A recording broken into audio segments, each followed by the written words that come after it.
I never meant to knock on her door that late, but sometimes, the quietest nights hold the loudest hearts. It was one of those late summer nights that never really cool down, where the air feels heavy, like it's carrying secrets it doesn't want to share. I hadn't planned to be out that late, but I couldn't sleep. My thoughts kept circling, restless and uncertain, and before I realized it, my feet had taken me halfway across town to my friend's street.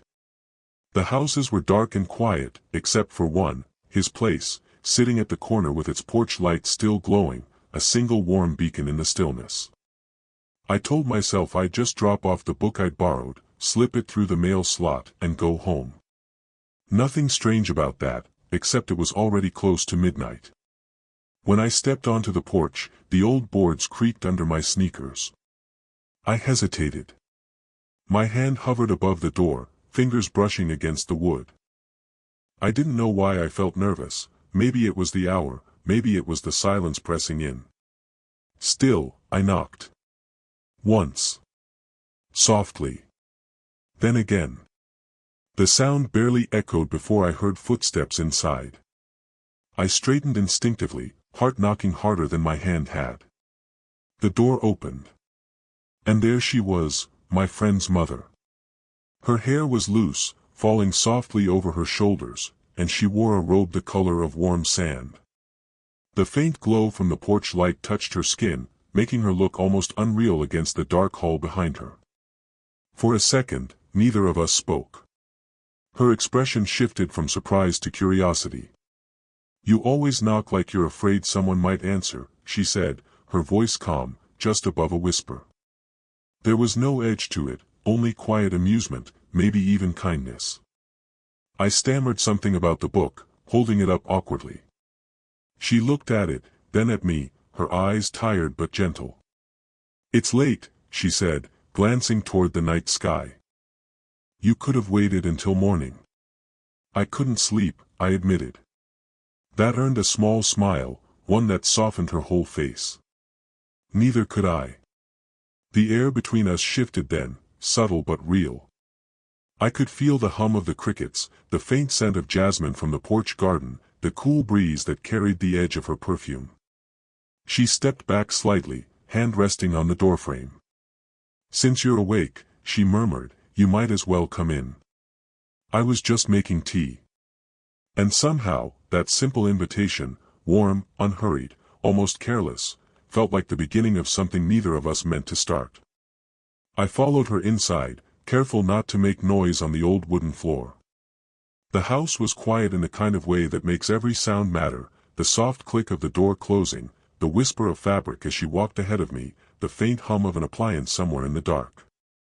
The kitchen light flicked on, spilling a soft golden glow across the counter.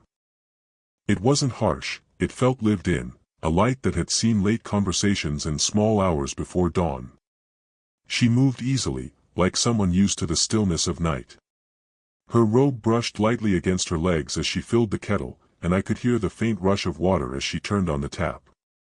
"Chamomile or mint?" she asked, glancing over her shoulder. "Whatever you're having," I said.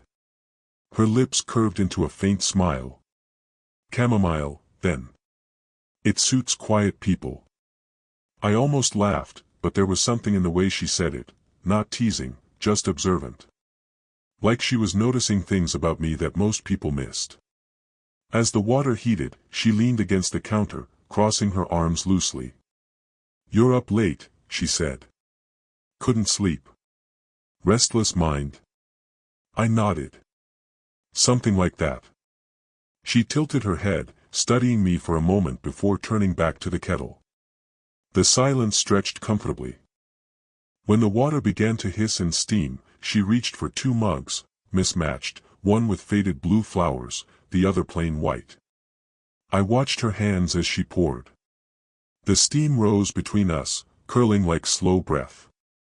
She passed me a mug, her fingers brushing mine, not an accident, not deliberate either, just human. But in that brief touch, I felt something warm pulse through me, not desire exactly, but a kind of awareness. "Thank you," I said quietly. She smiled without looking up, blowing gently across her tea. "Most people don't say that anymore," she murmured. We sat at the small kitchen table, facing each other across the faint ring of light. The clock ticked in the next room, rain began to whisper faintly against the window. "I like this hour," she said after a while. "The world stops asking for things. You can just exist." I nodded, feeling that same calm settle in me. Outside, the night pressed close, and inside, everything felt slower, softer. 2 cups of tea, 1 quiet house, and a warmth between us neither of us had words for yet. The tea had gone cold before either of us noticed. Time, somehow, had folded itself, moments blurring into something softer than conversation, steadier than silence. We weren't talking about anything that mattered, yet everything she said lingered. Her voice carried a warmth that made the small kitchen feel less like a room and more like a refuge. Eventually, she glanced toward the clock above the stove, the hand steady at 12:30. "You should probably get going," she said, though her tone didn't sound entirely convinced. I nodded, not because I wanted to leave, but because I didn't trust myself to stay. I stood slowly, trying to memorize the way the light caught the side of her face, soft shadows tracing the lines of someone who had lived, laughed, and maybe been lonely longer than she deserved. She followed me to the door. Neither of us said much. The house was dim again, only the faint porch light cutting through the glass, painting her silhouette in amber. I turned, my hand on the doorknob. "Thank you for the tea," I said. Her smile was small, but it reached her eyes. "You're welcome." For a moment, that should have been the end. But as I opened the door, she stepped just a little closer, close enough that I could feel her breath against my shoulder. Her voice dropped to something barely audible, more breath than sound. "You know," she whispered, "I like boys who knock at midnight." The words brushed against the air between us, warm and fragile. I froze. She was smiling, not playfully, not seductively, but in that knowing way that holds both mischief and melancholy. My chest tightened. I didn't know what to say. The world outside felt impossibly still, the kind of silence that makes you aware of your own heartbeat. Before I could respond, she tilted her head slightly, eyes flicking down and then back up, as if she was already regretting saying it. "It's just something I used to tell your friend's father," she murmured, almost to herself. "He worked late." I'd wait up, pretending I wasn't. The words hit differently, wistful, heavy with memory. She exhaled softly, almost a laugh. "Good night," she said. And then, just before I stepped outside, she added, more gently this time, "Not every knock means trouble, you know." The door closed behind me with a quiet click. Her whisper still lingered, like a secret the night itself didn't want to let go. In the days that followed, I told myself not to think about her. But the mind rarely listens when the heart has already decided to remember. It wasn't that anything happened, nothing at all. That was what made it linger. Her words replayed in my head, not for what they meant, but for how they sounded. The way she'd said them, that half smile, that unhurried calm, it kept finding its way back into my thoughts at the most ordinary moments. I saw her again a few times, always by chance. Once, when I came by to drop off something for my friend, she was standing in the garden, trimming a few fading roses. The late afternoon light caught in her hair, and for a second, I thought she might look up. She didn't. She just moved with that same quiet grace, unaware of the way the world seemed to slow down around her. Inside, the house felt different now. Maybe it was just me. Every corner held a trace of her, a faint scent of vanilla in the hallway, a sweater draped over a chair, the sound of her laughter from another room, low and effortless. I caught myself listening for it more than I should have. I told my friend about none of it. How could I? There was nothing to tell. Only small moments that didn't belong to anyone else, and a line whispered at midnight that felt like it was meant for no one and everyone at once. Still, something in me shifted.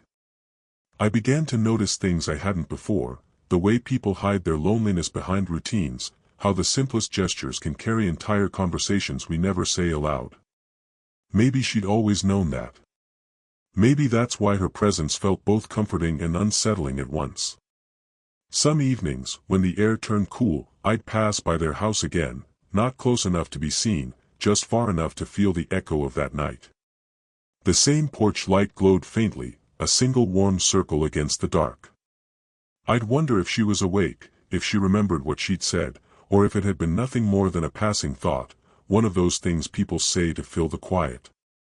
But for me, the quiet never really filled again. It just waited. The storm came suddenly that night, the kind that turns the air electric long before the first drop falls. I'd been walking home from a late shift when the sky cracked open and rain began to fall in sheets. Within seconds, I was drenched. My jacket clung to my shoulders, my shoes squelched with each step, and I found myself instinctively looking for shelter. And then I saw it, her porch light, glowing faintly through the blur of rain. I stood across the street for a long moment, unsure. Weeks had passed since that midnight whisper, and though I'd replayed it countless times, I hadn't dared to knock again. But the rain was relentless, and something in me, something small and tired, wanted the warmth I remembered that night. By the time I reached the porch, the world was nothing but sound and water. I knocked softly, the way I always did. When the door opened, she was there, barefoot, hair damp from the humidity, a soft cardigan thrown over her shoulders. Her eyes widened in surprise, then softened in recognition. "You again," she said, though her tone carried no reproach. "You're soaked." I tried to smile, but my teeth chattered. Rain caught me off guard. She stepped aside immediately. "Come in before you catch something." The warmth of the house hit me like a memory. She handed me a towel from the rack, her fingers brushing my wrist as she did, a fleeting touch, but enough to send a quiet pulse through me. "Sit," she said, nodding toward the couch. "I'll make you something warm." The kettle hissed again, that same soft, familiar sound. The rain drummed against the windows, a steady rhythm that seemed to slow everything down.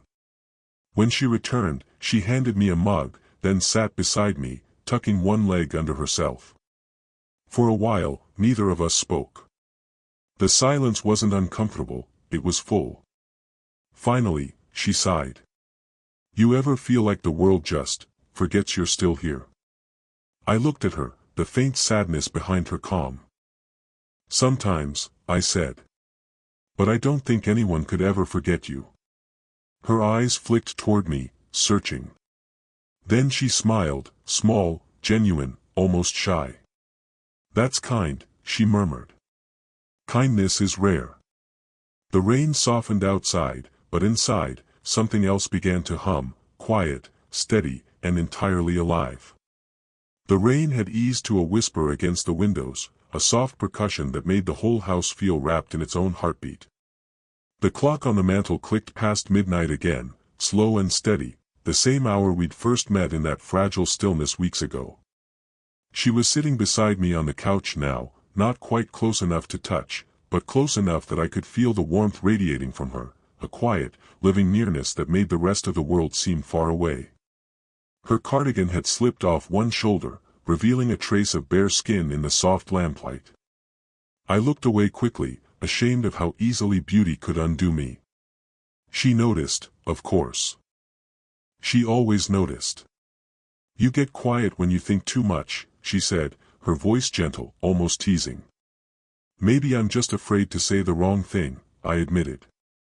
She smiled faintly, her gaze lingering on me a little longer than before. "There aren't many wrong things when you're honest." For a long moment, neither of us spoke.